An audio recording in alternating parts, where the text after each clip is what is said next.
నమస్తే. ప్రస్తుతం మనం మహబూబ్నగర్ పట్టణ కేంద్రంలో స్థానికంగా డివిజన్ 56లో ఉన్నాం. ఏదైతే డివిజన్ 56 సంబంధించి కొంతమంది కాలనీ వాసులకు ఏదైతే మెయిన్ రోడ్ నుంచి లోపలికి వెళ్ళడానికి రోడ్డు విషయంలో కొంచెం ఇబ్బంది అవుతూ ఉన్నదని చెప్పేసి కాలనీ వాసులు అయితే ఆవేదన వ్యక్తం చేస్తూ ఉన్నారు.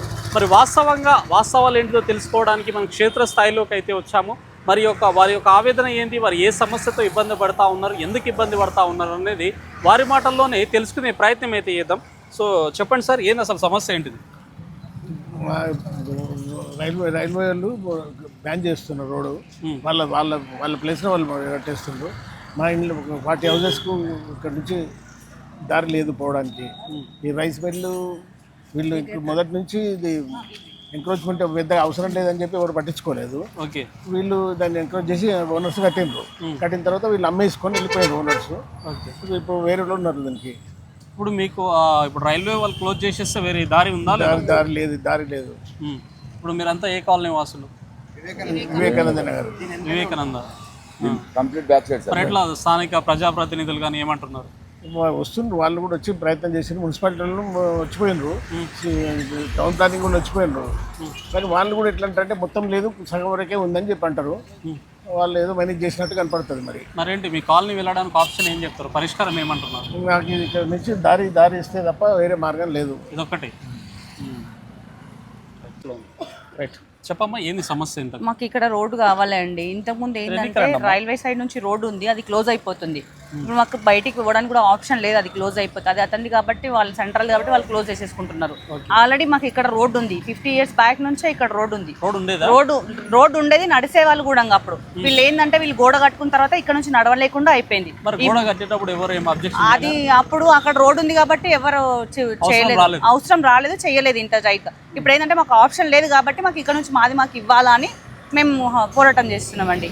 మాకు కావాలి రోడ్డు. ఏంటంటే ఆప్షన్ లేదు, మేము పోవడానికి కూడా ఆప్షన్ లేదు. అతను ఇవ్వనంటే కూడా మాకు గవర్నమెంట్ నుంచి మాకు ఎక్కడి నుంచి మాకు రోడ్డు కావాలా. అక్కడ 1-2 ఇండ్లు లేవు, 50 ఇండ్లు ఉన్నాయి కాబట్టి 50 ఇండ్ల ప్రజలు, అక్కడ ఉన్న రెంటర్స్ వాళ్ళందరూ ఎటు నుంచి వెళ్తారు? ఇప్పుడు ఏంటంటే నెక్స్ట్ ఇప్పుడు అక్కడ గోడ పడితే కూడా మా ఇంట్లో ఏజ్ వాళ్ళకి కూడా ఏమన్నా కొంచెం హెల్త్ ఇష్యూస్ వచ్చినా కూడా జస్ట్ వాకబుల్ డిస్టెన్స్ కూడా ఉండదండి. అక్కడ వెళ్ళడానికి కూడా వాకబుల్ డిస్టెన్స్ కూడా ఉండదు. మాకు వెహికల్స్ కాదు, వాకబుల్ డిస్టెన్స్. ఇప్పుడు మా పిల్లలు స్టడీస్ ఉన్నాయి, మాకు బిజినెస్లు ఉన్నాయి. మేము ఎలా వెళ్ళాలి? ఇప్పుడు ఇన్ని రోజులు అవసరం లేదు కాబట్టి అతని దగ్గరికి రాలేదు, మేము అడగలేదు. ఇప్పుడు మాకు అవసరం ఉంది, మాకు రోడ్డు కావాలి. మాకు ఈ రోడ్డు ఇక్కడ నుంచి రోడ్డు ఇవ్వకపోతే ఎక్కడ నుంచి ఆప్షన్ లేదు. మాకు అతన్ని మీరు అడుగుతారా, ఏం చేస్తారా గవర్నమెంట్ మాకు తెలియదు. మాకు ఉంది, మాకు కావాలి. సో అట్లగే ఉన్న రోడ్డుకి ఇప్పుడు ఏమవుతా ఉంది? ఇప్పుడు అక్కడ డబల్ ట్రాక్ వచ్చింది, అది సెంట్రల్ కాబట్టి వాళ్ళు డబల్ ట్రాక్ వేసుకొని మాకున్న రోడ్ సైడ్ వాళ్ళ ప్లేస్ వరకు వాళ్ళు కంపౌండ్ కట్టేసుకుంటున్నారు. వాళ్ళు సెంట్రల్ కాబట్టి మనం ఏం అనలేము, అది వాళ్ళది వాళ్ళు కట్టేసుకుంటున్నారు. ఇప్పుడు వాళ్ళ దగ్గర పోయినా కూడా ఇది మా సెంట్రల్, మీకు తెలుసు కూడా, మీరు ఎందుకు ఉన్నారు, మీకు వేరే ఆప్షన్ ఉంటేనే అది మీరు ఉండేదని వాళ్ళు అంటారు. రోడ్ క్లోజ్ అయిపోయింది కాబట్టి ఇప్పుడు మళ్ళీ మీకు యథావిధిగా మాకు రోడ్డు కావాలి. మరి ఈ విషయం గురించి వీళ్ళ దగ్గర అడిగితే ఏమంటున్నారు? వాళ్ళ దగ్గర అడిగితే ఏమంటున్నారో, వాళ్ళు లీగల్ వెళ్ళిపోయి చూడండి చేయండి అంటున్నారు. ఆ ఫరక్ ఉంది, ఆ ఫరక్ ఇస్తాము అన్నారు. మొన్న కూడా కమిషనర్ దగ్గర నుంచి మేము ఎమ్మెల్యే దగ్గరికి వెళ్తే అతను కూడా కమిషనర్ ఆఫీస్కి చెప్పారు, వాళ్ళు కూడా వచ్చి చూశారు. ఆ ఫరక్ ఉంది అన్నారు. కానీ ఇప్పటి వరకు 1 వీక్ అవుతుంది, మళ్ళీ రెస్పాండ్ ఏం లేదు. ఆ కమిషనర్ నుంచి మాకు పిటిషన్స్ వీళ్ళకి పంపించలేదు, మాకేం రిప్లై లేదండి. అందుకే మళ్ళీ మేము ఈరోజు మళ్ళీ కలెక్టర్ ఆఫీస్కి వెళ్ళాం. మాకు రిప్లై అయ్యేది ప్రజావానికి కూడా 4-5 times వెళ్ళాం కూడా, అక్కడ నుంచి కూడా ఏం లేదు. వస్తాం చూస్తున్నారు వెళ్తున్నారు, చూస్తున్నారు వెళ్తున్నారు, కానీ మాకైతే రిప్లై ఏమీ లేదు. సో గత కొన్ని సంవత్సరాల నుంచి ఏదైతే రోడ్ ఉండేదో అదే రోడ్డు మీకు మళ్ళీ కావాలి, ప్రధాన డిమాండ్. మళ్ళీ కావాలి. మేము అక్కడ 250 members ఉంటామేమో సార్ ఈజీగా. ఇప్పుడు 250 మంది సఫర్ అవుతున్నారు. 500 రెంటర్స్తో కలిపి 500 మంది ఉంటాం ఈజీగా. జస్ట్ ఓన్ వాళ్ళమే 250 members ఉంటాం. మాతో అందులో ఇండ్లు అందరు రెంటర్స్ కూడా ఉంటారు, వాళ్ళు కూడా వెళ్ళడానికి కూడా ఆప్షన్ లేదు.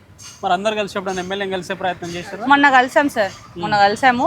ఎమ్మెల్యే దగ్గరికి వెళ్తానే ఎమ్మెల్యే గారు కమిషనర్ ఆఫీస్కి ఫోన్ చేశారు, వాళ్ళే వచ్చి చూశారు. మొన్న ఆ ఫరక్ ఉంది అంటున్నారు, అదన్నా మాకు ఇవ్వాలి కదా. ఆ ఫరక్ ఇచ్చి కూడా ఏం చేస్తాం? మాకైతే రోడ్డు కావాలి. ఆ ఫరక్ ఉందన్నప్పుడు అవతలైతే ఉంటుంది కదా, మొత్తం రోడ్డు అయితే ఆ ఫరక్ ఉన్నప్పుడు అవతల కూడా ఉంటుంది కదా, ఉండకుండా ఉండదు కదా. అది ఉంటేనే రోడ్డు అక్కడ నుంచి ఉంటుంది. ఆ ఫరక్ ఉండకుండా ఉండదు మ్యాక్సిమం. ఈరోజు మాకు అది కావాలి అంతే. సో వివేకానంద నగర్ కాలనీ పోవాలంటే ఇదే ఇప్పుడు వన్ ఆప్షన్. ఇది ఒక్కటే రోడ్డు, అది క్లోజ్ అవుతుంది, ఇదే ఒకటే రోడ్డు. అతను ఏమంటుండంటే అది క్లోజ్ కాదు అంటుండు. ఆ రైల్వేలో అడిగితే కూడా ఇప్పుడు కాకపోయినా ఇంకొక 6 months తర్వాత క్లోజ్ అయిపోతుంది, మీకు రోడ్డు లేదు అని చెప్తున్నారు వాళ్ళు. చెప్తా ఉన్నారు. వాళ్ళు గోడ కట్టుకుంటారు, వీరన్నపేట వరకు వచ్చేసింది, ఇంకా ఇక్కడ ఎక్స్టెన్షన్ కూడా ఇక్కడ కూడా అయిపోతుంది, వాళ్ళు వేసేస్తారు కూడా. అంటే వీళ్ళని అడిగితే ఇక్కడ అక్కడనే ఉంటదిలే అంటే వాళ్ళు ఏం పోదు ఉంటదిలే అని చెప్తున్నారు వాళ్ళు. మీకు ఆల్రెడీ కూడా వచ్చేస్తారు. మాకు అవసరం లేదు, అది ఉంటదా పోతుందా అది అట్లే ఉంటదా మాకు అవసరం లేదు. మా రోడ్డు మాకు కావాలి, ఉంది మాకు రోడ్డు లీగల్ గా ఉంది మొత్తం రోడ్డు. ఎప్పటికున్నా ఇబ్బంది సార్, మాకు ఇప్పుడు రోడ్ కావాలి. 1 వీక్ లో కూడా గోడ కడితే కూడా మేము బయటికి వెళ్ళడానికి ఆప్షన్ లేదు అసలు. అక్కడ అన్ని రైట్స్ ఉన్నాయి కాబట్టి వాళ్ళు కట్టేస్తారు, వాళ్ళ ప్లేస్ వాళ్ళు కాబట్టి వాళ్ళు కట్టుకుంటారు. మేము అసలు బయటికి వెళ్ళడానికి లేదు. ఇంకా నా పేరు పద్మజ సార్. ఎన్ని ఏళ్ళ నుంచి ఉంటున్నారు కాలనీలో? 60 ఇయర్స్ నుంచి ఉంటున్నారు. మరి అప్పట్లో మీరు వచ్చినప్పటి నుంచి ఎట్లా ఏమైంది సార్, మా గ్రాండ్ ఫాదర్ మా ఫాదర్స్ ఇక్కడ ల్యాండ్ కొనుక్కొని ఇల్లు కట్టుకొని ఊళ్ళో ఉన్నారు. రెంటర్స్కి ఇచ్చినాం మేము. ఇంకా వాళ్ళు గోడ కట్టి ఎవరు సరిగా చూడలేదు. ఇంకా అక్కడ వాళ్ళ గోడ అక్కడ సైడ్ ఉంది కదా అన్నట్టు ఇంకా ఊపుకున్నారు. ఇంకా వీళ్ళు గోడ కట్టేసిన తర్వాత ఇక అప్పుడు మస్తు ఇబ్బందులు పడ్డారు. కానీ ఇంకా మనకు ఒక రూట్ ఉంది కదా సార్, అందుకు ఇంకా ఊపుకున్నారు అట్లా. ఇప్పుడు ఇబ్బంది అవుతుంది. మరి ఇప్పుడు ప్రధానంగా ఏం కావాలంటారు? మాకు రోడ్ కావాలని అంటున్నాం సార్. ఆఫ్ ఉందని అంటున్నారు. ఆఫ్ ఎట్లుంటుంది సార్? ఆఫ్ ఎట్లా ఉంటుంది? రోడ్ ఉంటే ఫుల్ ఉంటుంది ఉంటుంది. ఇప్పుడు ఆఫ్ ఉంది అని అంటారు ఈ మిల్లు ఓనరు, ఆఫ్ అయి ఉంది అని అంటారు. మాకైతే రోడ్ కావాలి, ఉన్న రోడ్. పేపర్స్ కూడా సార్ దగ్గర ఉన్నాయి, అన్ని ప్రూఫ్స్ ఉన్నాయి. వాళ్ళు మున్సిపాలిటీ పట్టించుకుంటలేరు సార్. మస్తు 2-3 సార్లు పోయినాము. ఇంకా వాళ్ళు ఏందో వీళ్ళు వాళ్ళ దగ్గర కమిషనర్ దగ్గరకు పోయినాం మొన్న. వాళ్ళు ఏమంటారు, మీరు మిల్లు ఆయన దగ్గర రండి మేము ఇచ్చేస్తామంట. ఈయన ఏమంటారు వాళ్ళు రావాలి. ఇద్దరి మధ్యలో 4-5 టైమ్స్ పోయినాం. ఇబ్బంది పడుతున్నారు. ఇబ్బంది అవుతుంది. ఇప్పుడు మాకు చాలా ఇబ్బంది అవుతుంది సార్. మా సార్ పేషెంట్, ఇప్పుడు మనం హాస్పిటల్ పోవాలన్నా ఏం లేదు అక్కడ. ఇది అయిపోతే ఎట్లా పోవాలి సార్? అందుకు ర్యాపిడ్ అయినా వస్తలేదు సార్. మొన్న మేము ఇక్కడ నిలబడిపోతున్నాం, మేము ఇక గేట్ ఆగి నడిచిపోతున్నాం ఆపేసి. ఇక లోనికి రాదు ఆటో, ఈ గేట్ దగ్గరనే ఆగిపోతుంది. అందుకు ఏమన్నా కానీ మీరు చెప్పండి సార్. ఏం పేరు మీ పేరు? సదాశివరెడ్డి నా పేరు. మేము ఇక్కడ 1965లో అక్కడ మా పెద్దలు ఇక్కడ అన్ని ల్యాండ్స్ కొన్నారు. కొన్ని అప్పుడు ఇల్లు కట్టేసినప్పుడు ఎంత ఓపెన్ ప్లేస్ ఉంది అక్కడ, అంతా ఓపెన్ ఉన్నది. అప్పుడు మేము ఇక్కడ ఇల్లు కట్టినప్పుడు ఇక్కడ దీని ఫస్ట్ ఓనర్ నారాయణ రెడ్డి అని ఒక ఆయన. అప్పుడు ఇక్కడ మాకు ఇక్కడ నుంచి రోడ్డు పోవడానికి మా ఎడ్ల బండ్లు కూడా ఇక్కడ వచ్చి ఉంటుండే. ఈ రోడ్డు ఉంటుండే, ఎప్పుడు ఈ రోడ్డు కొంటే పోతుండే, పబ్లిక్ వస్తుండే పోతుంటే. ఇక్కడ నుంచే పోతున్నాం, అక్కడ నుంచి ఆ రోడ్డుకే పోకుంటే మేము. అయితే తర్వాత ఏమైందంటే కొంచెం మధ్యాహ్నం మేము అక్కడ ఉన్న రెంటర్స్ వీళ్ళు ఉన్నారు, వాళ్ళు ఏం కదా ఇది చేయలేదు. వాళ్ళ నుంచి వీళ్ళు ఒకసారి కొద్దిగా గోడ అంతవరకే ఉండే ఫస్ట్ ఆయన ఓనర్ది. తర్వాత వీళ్ళు కొన్నాక ఏం చేసి దాన్ని బ్యాక్ సైడ్ గోడ కట్టేసారు, మొదలు కాంపౌండ్ లాగా కట్టేసి ఇటు సైడ్ గోడ కట్టేసాను. కట్టేసినాక మొత్తం కంప్లీట్ క్లోజ్ అయిపోయింది. ఆ క్లోజ్ అయిపోయింది. ఇప్పుడు మొన్నటి వరకు కూడా అయితే ఏమంటారు, రికార్డులు ఏమంటారంటే దీంట్లో 55 ఫీట్స్ అట్లా ఉంది, రోడ్ ఉంది, అవతల లేదంటారు. ఆ ప్లాట్ వేరే, అది మేము కొన్నాం. వదలలేదు. ఇప్పుడు 55 ఫీట్స్ లెంత్, 15 ఫీట్స్ 20 ఫీట్ ఉంది. అవతలది లేదు, బ్యాక్ అంటారు. అవతల కూడా మళ్ళీ ఒక 55 ఉంటుంది. ఇది టోటల్ 127 ఫీట్స్ ఉంది. ఇది ఈ మొత్తం లెంత్. ఆ లెంత్లో 50% వస్తుంది, 50% రాదంటారు. కానీ మాకు ఇంకొకటి మేము ఏమడిగినామంటే, పర్మిషన్ ఇచ్చేటప్పుడు ముందుకు పర్మిషన్ ఇచ్చినప్పుడు, వెనక్కి పర్మిషన్ ఇచ్చినప్పుడు ఒక అప్రోచ్ రోడ్ ఉన్నప్పుడు రోడ్డు కానుకొని రోడ్డు ఇచ్చిపెట్టే పర్మిషన్ ఇస్తారు ఎవరైనా. కానీ రోడ్డు ఆడికే ఎండ్ కాదు, అట్లా కట్ చేయడానికే లేదు ప్రొసీజర్ కూడా. వాళ్ళ దగ్గర అడిగితే ఏమంటారు, వీళ్ళ దగ్గర ప్రూఫ్ లేవంటారు. వాళ్ళ దగ్గర అడిగితే మాత్రం రికార్డ్ లేదంటారు. ఇప్పుడు వాళ్ళకి ఇచ్చిన పర్మిషన్లో మాత్రం ఖచ్చితంగా రోడ్డు ఉంటుంది. అది వాళ్ళే ఇచ్చారు, వాళ్ళని అడిగినాం మేము. దాంట్లో చూడండి మీరు, మీ దగ్గర ఉన్న పర్మిషన్లో ఒక 50 ఫీట్స్కి రోడ్ ఇచ్చినాక అవతల ఇండ్లు ఉన్నాయి, అప్పటికే ఉన్నాయి ఇండ్లు. ఈ ఇల్లు కట్టకముందు, ఒకవేళ ఇల్లు లేకముందు అక్కడ ఇండ్లు లేవు అన్నది కాదనమాట, అప్పటికే ఉన్నాయి. అక్కడ ఇది కట్టకముందే ఈ బాట ఉంది. ఇదంతా ఈ బాట పంట అందరం పోయేది.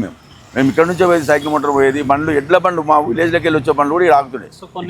కొన్ని ఏళ్ళ నుంచే ఉన్నది. అంటే 65లో ఇక్కడ మా వాళ్ళు వచ్చాను, మా పెద్దలు ఉన్నారు ఇక్కడ, అప్పటి నుంచి కూడా ఉన్నారు. కాకపోతే మధ్యాహ్నం ఏమంటే వాళ్ళంతా ముళ్ళ దగ్గర వ్యవసాయాలు అవి ఉన్నారు, అక్కడ రాలేకపోయినారు. దాని మీద పెద్ద కాన్సన్ట్రేట్ చేయలేదు. మేజర్గా ఇంకోటి ఆ రోడ్ అంత ఓపెన్ ఉండేది. ఆ ఓపెన్ అన్నది ఇప్పుడైనా ఇండ్లు అయిపోయినాయి. ఇప్పుడు వీళ్ళు చెప్పేదంతా కూడా ఆ ఇండ్లు మొత్తం ఆ ట్రాక్ ఒకవేళ గోడ కట్టేసింది అనుకో, ఈవెన్ మనిషి నడవనికి వస్తా తప్ప నీకు ఆటో రాదు, ఏది రాదు. ఇప్పుడు ఇది షాపా, బిజినెస్ ఏంటిది? ఇది ఆల్రెడీ రైస్ మిల్ ఉండే, దాన్ని ఇప్పుడు షిఫ్ట్ చేసి వాళ్ళు బిజినెస్గా వాడుకుంటారు. ఆయిల్ మిల్ ఉండే, ఆయిల్ మిల్ ఉండే. ఆయిల్ మిల్ కొన్ని రోజులు నడిచింది ఇక్కడ. ఇక దాని తర్వాత అప్పుడు కూడా మేము జర ఆబ్జెక్షన్ చేసినాం అప్పుడు, ఎందుకంటే పొల్యూషన్ ప్రాబ్లం అవి ఉండే. వాళ్ళు ఇక్కడికి వెళ్ళి తీసి ఇప్పుడు దీన్ని బిజినెస్గా వాడుకుంటారు. వాళ్ళు ఏమేమి చేస్తారో బిజినెస్ వాళ్ళు ఆ విధంగా ఉంది. 100% రోడ్ అయితే అవసరం సార్ ఇప్పుడు. ఎందుకంటే మేము ఒక 30-40-50 ఫ్యామిలీస్ మొత్తం అరెస్ట్ అవుతాం. అంటే ఒక ఇంట్లో ఒక 3-4 ఫ్యామిలీలు ఉంటారు రెంటర్స్, వాళ్ళు అందరం అరెస్ట్ అయిపోయి మీరు ఎమర్జెన్సీ ఏమైనా కావాలంటే పోనీకి వెళ్ళేది మాకు. మేము ఈ ఇంటి నుంచి అంత దూరం పోవాలి, ఇక్కడ నుంచి నియరెస్ట్ 120 ఫీట్ల లోపల మేము ఈ కాలనీ అంతా పోతాము. అటు నుంచి పోతే 1/2 కిలోమీటర్ పోయినా కూడా ఇబ్బంది ఉంది. మళ్ళీ ఇప్పుడు ఆ ట్రాక్ ఇప్పుడు ఆడ ఏం చేసిన రూమ్ కట్టిండు, ఆ రూమ్ కట్టాక అటు నుంచి అట్నే కాంపౌండ్ కూడా కట్టిండు అనుకో, రాలేదు. అది కూడా ఏమవుతుంది, ఒక తాన పెడితే వస్తుంది, ఒక తాన రాదు. అండ్ అటువంటి అప్పుడు అయితే ఏం పోలేవు. ఇక వాళ్ళతో మనం ఏం చేయలేము, సెంట్రల్ గవర్నమెంట్ అది, వాళ్ళని ఏం చేయలేము. వాళ్ళు ఇప్పుడు ఇది ఆల్రెడీ వాళ్ళకు ఉంది, వాళ్ళు ఎన్క్రోచ్ అయ్యి కట్టిండ్రు సార్, వాస్తవంగా జరిగింది అది. ఒకవేళ మేము ఆ రోజుల్లో మేము ఇది కాలేదు, ఇంత ప్రాబ్లం అయితే అనుకుంటే ఆ రోజు మేము కూడా కట్టనీయకపోదుము. ఆ రోజు మాకు ఆ ప్రాబ్లం కాలేదు కానీ ఇది గవర్నమెంట్ చర్య తీసుకోవాలి. ఎమ్మెల్యే గారికి చెప్పినాము, కమిషనర్ గారికి చెప్పినాము, ప్రతి ఒక్కరి దగ్గర రిపోర్ట్ చేస్తున్నారు. మా కాలనీ వాళ్ళందరూ కూడా పోతే ఈరోజు కూడా ప్రజావాణిలో 2-3 సార్లు ఇచ్చినాము, ఈసారి కూడా ఇచ్చినాము. దీని మీద చర్య తీసుకొని మీ మీడియా ద్వారా కూడా మీకు అందరూ చెప్పేది, పబ్లిక్ ఇది ఇబ్బంది చాలా ఉంది, దీన్ని మీడియాతో మీరు దీన్ని చేసి మాకు ఈ బాట వెనుక కృషి చేయాలి. చెప్పండి సార్, ఏంది ఇష్యూ? ప్రధానంగా మాకు రోడ్డు కావాలని మేము ఎన్నో సంవత్సరాలకి వెళ్ళి కొట్లాడుతూనే ఉన్నాము. అంటే ముఖ్యంగా ఏంటంటే ఇక్కడ వచ్చేసి జనాలకు చాలా ఇబ్బంది అవుతుంది. ఇప్పుడు రైల్వే ట్రాక్ కింద మొత్తం క్లోజ్ చేసిండ్రు అనుకో, మాకు చాలా ఇబ్బంది అవుతుంది. ఎన్నోసార్లు కలెక్టర్కి కానీ ఎమ్మెల్యేలకు కానీ అందరికీ కంప్లైంట్ చేసినాం, ఏం స్పందించట్లేదు. ఇప్పుడు మాకు కంపల్సరీ రోడ్ కావాలని మేము ప్రధానంగా ఇదే కోరుకుంటున్నాం. ఇదే సమస్య సార్ మాది, ఎవరిని అడిగినా ఇదే సమస్య. ఇది మీ ద్వారా కూడా ఇది కంప్లీట్గా క్లియర్ కావాలని మేము ఆశిస్తున్నాము. అందరూ ఒక దగ్గరలో అండి. ఇది ఏదైతే వివేకానంద నగర్కు సంబంధించిన కాలనీ వాసుల యొక్క ఆవేదన. దాదాపు 700 మంది వరకు ఇబ్బంది అయితే పడతా ఉన్నాము ఈ యొక్క రోడ్డు వల్ల అని చెప్పేసి. గతంలో ఏదైతే కొన్ని సంవత్సరాల క్రితం, అంటే దాదాపు 15 సంవత్సరాల క్రితం నుంచి వాళ్ళు చిన్న ఉన్నప్పటి నుంచి ఇదే బాటతోటి ఎడ్ల బండ్లు కావచ్చు అనేక విధాలుగా రవాణా సౌకర్యం అయితే కొనసాగించే వాళ్ళం. కానీ ఏదైతే మాకు అక్కడ రోడ్డు ఉందని చెప్పేసి కొంచెం మేము నిర్లక్ష్యం చేయడం వల్ల ఇక్కడ రోడ్డు వాళ్ళైతే కట్టుకున్నారని చెప్పేసి వాళ్ళైతే వాళ్ళ యొక్క ఆవేదన అయితే వ్యక్తం చేసే ప్రయత్నం చేస్తూ ఉన్నారు. ఒక్కొక్కరు దాదాపు 50, 60, 70, 80 ఏళ్ళ ఏజ్కి సంబంధించిన వాళ్ళు, మాకు రోడ్డు లేకపోతే మేము ఎటు రావాలి, మేము ఇక్కడ ర్యాపిడో, స్విగ్గీ అసలు ఎవరికి బుక్ చేసినా కూడా ఇక్కడ రావాలంటే భయపడతా ఉన్నారు, ఇబ్బంది పడతా ఉన్నారు. సో ఒక ఏజ్డ్ వాళ్ళం ఉన్నాము, ఒక వృద్ధులు అయితే ఉన్నాం కాబట్టి ఏదైనా ఎమర్జెన్సీ విషయంలో ఎట్లా పోవాలని చెప్పేసి వాళ్ళైతే చాలా ఆవేదన వ్యక్తం చేస్తూ ఉన్నారు. ఇప్పుడు ఏదైతే అక్కడ రైల్వే ట్రాక్ సంబంధించి అక్కడ వాళ్ళైతే వస్తూ ఉన్నది, దాదాపు వీరన్నపేట వరకు వచ్చింది. ఇంకొక 6 మంత్స్లో ఎక్కడ కూడా క్లోజ్ అయిపోతే మేము ఎక్కడ వెళ్ళలేని పరిస్థితి వస్తుంది. ఫుల్ క్లోజ్డ్గా అటువైపు రైల్వే వాల్ అని చెప్పేసి ఇక్కడ నుంచి ఇది ఆయిల్ మిల్ వాళ్ళు, ఇవి మేము ఎట్లా బయటికి ఎట్లా వెళ్ళిపోవాలి. సంబంధిత అధికారుల దృష్టికి ఇటు కలెక్టర్ ఆఫీస్ కానీ ఎటు తిరిగినా కమిషనర్ గారు చుట్టూ చేద్దాం అంటూ ఉన్నారు. కానీ మాకు ఒక పరిష్కారం అనేది చూపిస్తలేరు అని చెప్పేసి బాధితులు అయితే ఆవేదన వ్యక్తం చేస్తూ ఉన్నారు. కాబట్టి అధికారులు ఇకనైనా తొందరగా స్పందించి స్థానిక వివేకానంద నగర్ కాలనీ వాసులకు ఏదైతే గతంలో ఏదైతే రోడ్డు ఉండదో అది యథావిధిగా కొనసాగించేటట్లు వెంబడి ఇక్కడ వచ్చేసి సర్వే చేయించి వాస్తవాలు ఏంటిదని చెప్పేసి వెలికి తీసి ఏదేమైనా కాలనీ వాసులకు రోడ్డు వచ్చే వరకు ప్రతి ఒక్క అధికారి దీనిపైన స్పందించి వెంబడి ఎమ్మెల్యే కావచ్చు సంబంధిత అధికారులకు ఈ వీడియోని కూడా ప్రతి ఒక్కరికి షేర్ చేసి న్యాయం జరిగేటట్లు కాలనీ వాసులకు అయితే పెద్ద ఎత్తున ఇబ్బంది పడతా ఉన్నారు. కాబట్టి న్యాయం జరిగే వరకు ప్రతి ఒక్కరూ దీనిపైన దృష్టి కేంద్రీకరించాలని చెప్పేసి కోరుకుంటా ఉన్నాం.